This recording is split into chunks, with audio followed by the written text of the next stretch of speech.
네, 안녕하세요. 잡지식 양입니다. 전세와 월세 계약을 할 때 부동산이나 집주인, 세입자에게 끌려서 계약서를 읽어보지도 않고 계약하시는 분들이 많아요. 그런데 계약 시에 한쪽에게 혹은 서로에게 유리한 계약을 할 수 있다는 것 알고 계셨나요? 오늘은 월 전세 계약할 때 기입하는 특약사항에 대해서 알려드릴까 해요.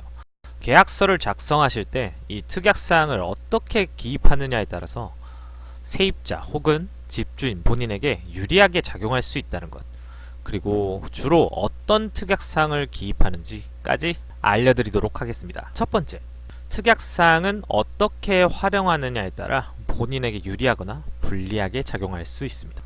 전월세 계약서 특약사항의 중요성에 대해서 알려드릴게요.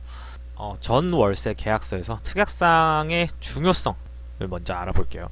부동산에서 부동산 전세, 월세 계약 시에 거래 부동산의 표시나 계약 내용, 사인 등은 이제 임대차 계약의 기본적인 사항이라서 꼼꼼하게 확인하시는 경우가 많죠. 근데 임대인이나 임차인이 특별하게 계약서에 요구하는 특약사항에 대해서는 계약서를 자세히 확인하지 않거나 대충 읽고 그냥 서명하고 계약 끝내버리는 경우가 많아요. 특약사항은 임대인과 임차인 서로의 협의사항을 기입하는 거라서 이 특약사항을 어떻게 활용하느냐에 따라 본인에게 유리하거나 불리하게 작용할 수 있으니 반드시 꼭 꼼꼼하게 살펴봐야 되거든요. 특약사항에 미리 기입하거나 확인하는 걸 통해서 불미스러운 일을 예방하고 불필요한 분쟁도 피할 수 있으며 최악의 경우 손해배상 청구도 할 수 있게 됩니다. 특약사항에 들어가는 내용은 계약자 서로 간에 협의된 내용을 작성하는 거라서 어떠한 양식에도 구애받지 않고 자유롭게 작성할 수 있어요. 물론 정해진 법의 범주 안에서 말이죠.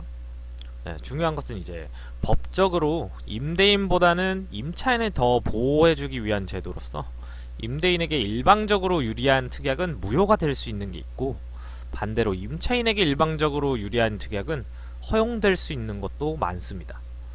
물론 임대인이 유리한 특약 중에 무효가 되지 않는 것도 있긴 해요. 이럴 때는 전문가에게 물어보고 확인하는 것이 가장 정확합니다. 저는 전문가까지는 아니거든요. 그러면 임대인과 임차인 입장에서 서로 원하는 특약사항이 어떠한 게 있는지 알아보도록 할게요. 자, 임대인 입장에서 자주 써먹는 특약사항 첫 번째, 중도 퇴실 시에 생기는 부동산 중개 수수료 및 비용은 임차인이 부담한다. 그러니까 계약 기간이 2년인데 1년만 살고 혹은 6개월만 살고 나가는 것 등등 계약 기간보다 일찍 방을 빼고 싶을 때 집주인은 새로운 임차인을 구해야 하는데요. 이때 발생하는 남은 기간의 월세와 부동산을 통해 중개받은 새로운 임차인이 계약할 때 발생하는 중개 수수료를 원래 살고 있던 임차인에게 부담하도록 하는 거죠. 이는 뭐 어찌 보면 임대인에게 일방적으로 유리한 특약이라고 볼 수도 있는데요. 근데 실제로 계약 기간을 채우기만 하면, 계약대로만 하면 임차인에게 불리할 게 없으므로 이거는 통과가 되는 특약입니다. 위약금 같은 느낌으로 받아들이시면 될 것 같아요. 그리고 두 번째, 실내 흡연 금지 및 애완동물 사육 금지. 요즘은 실내 흡연으로 인해서 민원도 많이 들어오고 싸움으로 번지는 경우도 잦은데요. 이로 인한 피해를 줄이거나 혹은 막기 위해서 흡연을 아예 금지한다거나 아니면 퇴실 시에 흡연으로 인한 청소비를 청구한다는 등의 조항을 넣어주시면 서로 간의 합의하에 계약이 이루어지는 것이기 때문에 조금 더 깔끔한 계약을 하실 수 있습니다. 또한 애완동물의 사육을 금지하는 건물도 많은데요. 이 또한 구두로 말하는 것보다는, 말로 계약을 하는 것보다는 특약사항에 정확하게 기입을 해서 애완동물을 사육할 경우에 집 구조의 손상 및 악취에 대한 비용을 청구한다거나 하는 그런 특약도 기입이 가능합니다. 그리고 세 번째 맞죠? 시설물 파손 시에 원상 복구키로 한다. 임대인 입장에서는 기존 시설물에 대한 파손 및 훼손이 너무너무 진짜 몇 번을 강조해도 모자람이 없을 만큼 민감한 문제인데요. 이때 원상복구에 대한 특약사항을 넣으시면 시설 파손에 대한 피해와 스트레스를 조금이라도 덜 수 있을 겁니다. 네 번째, 임대료 연차 시에 가산금을 지불하라. 임대료 연체 시에는 일정 비율의 가산금을 지불해야 하며 몇 개월 이상 연체될 경우 계약 해지 및 퇴거 요청을 할 수 있다는 특약사항을 기입할 수 있습니다. 매월 받는 월세의 경우에는 연체 시에 일정 비율의 가상금을 지불해야 한다는 특약사항을 넣으시게 되면 연체하는 임차인이 좀 적어지겠죠. 또한 연체가 길어질 경우에 계약 해지를 할 수 있다는 조항을 넣는 것도 좋습니다.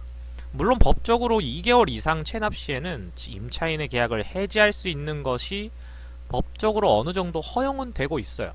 하지만 이거를 이제 특약사항에 일부러 기입을 함으로써 임차인에게 조금 더 신경 쓰게 만들 수 있게끔 하는 게 목적이라고 볼 수 있습니다.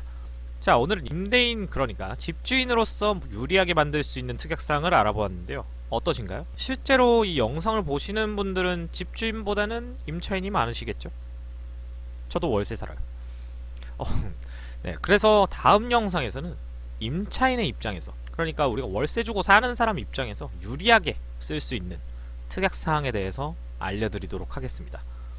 네, 영상 시청해주셔서 감사드리고요. 다음 영상도 많이 기대해주시고요. 오늘의 영상이 조금이라도 도움이 되셨다면 구독과 좋아요 부탁드릴게요. 잡지식 양이었습니다.